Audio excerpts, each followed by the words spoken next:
sobrang lawak ng sining. Hindi dapat tayo nalilimitahan sa kasanayan lang.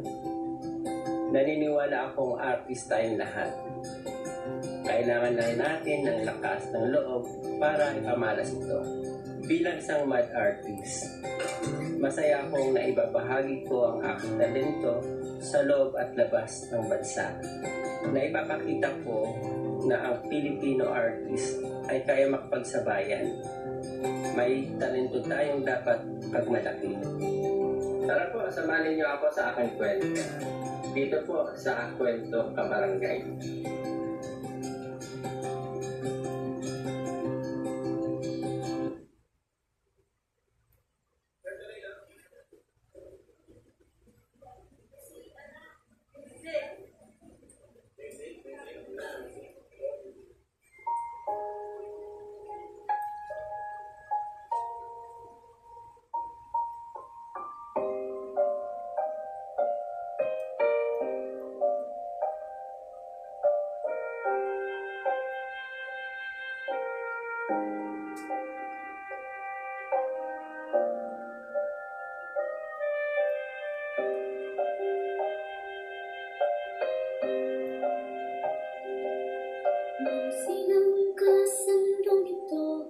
Laking tuwa ng magulang mo at ang kamay nila ang iyong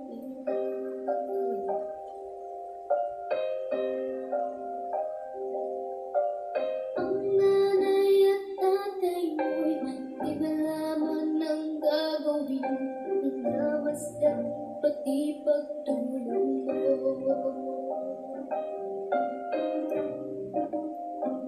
At sa gabing nauuyak ay sa pagtimpla ng gatas mo.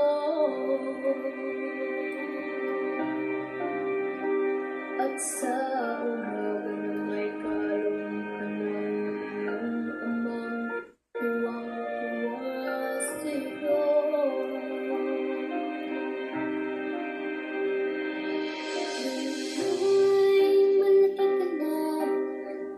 Nais mo'y maging malaya, di man sila bayag, walang magagawa.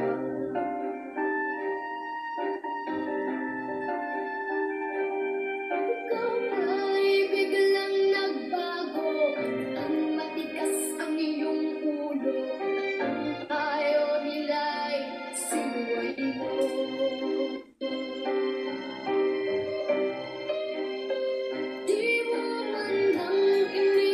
Ang kanilang ginagawa'y para sa'yo.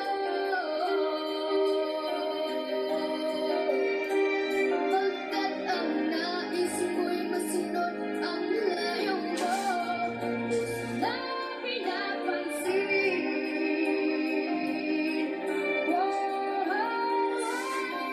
Dadaan pa ang mga araw at ang landas mo'y naligaw. Ikaw ay nalulong sa masamang bisyo.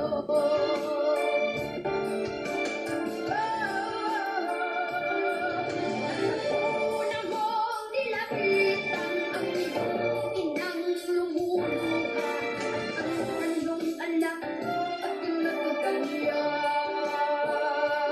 Bakit ba ay iyong mga mata'y biglang lumuhan, di mo napapansin? Nagsisisid sa isip mo'y nalaman mo ika'y nagkamali.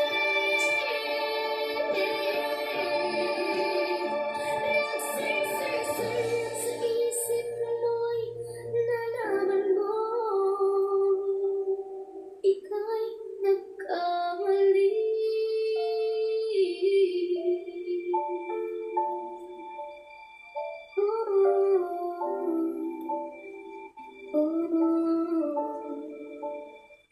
Nagsisisi at sa isip mo nalaman mo.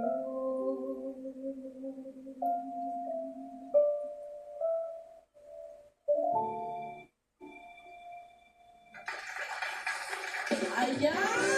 Palakpakan naman natin! Sir Percy, magkailangan mo lang ano? Talaga naman, good morning!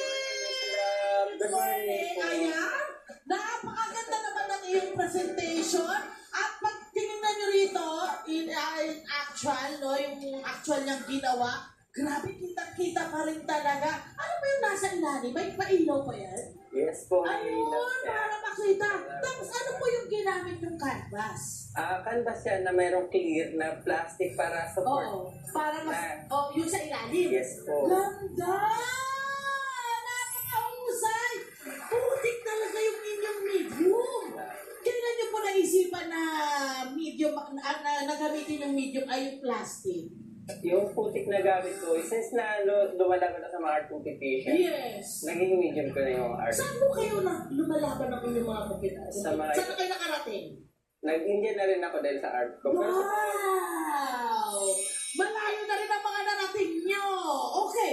Ang pagkakaalam ko, ito lang po ang inyong art, yung ginagamit nyong putik ay espesyal. yes. Anong klaseng putik ito? Ito ay termite colony. Oo. Bahay. Termite colony. Bahay. Bahay ng anay.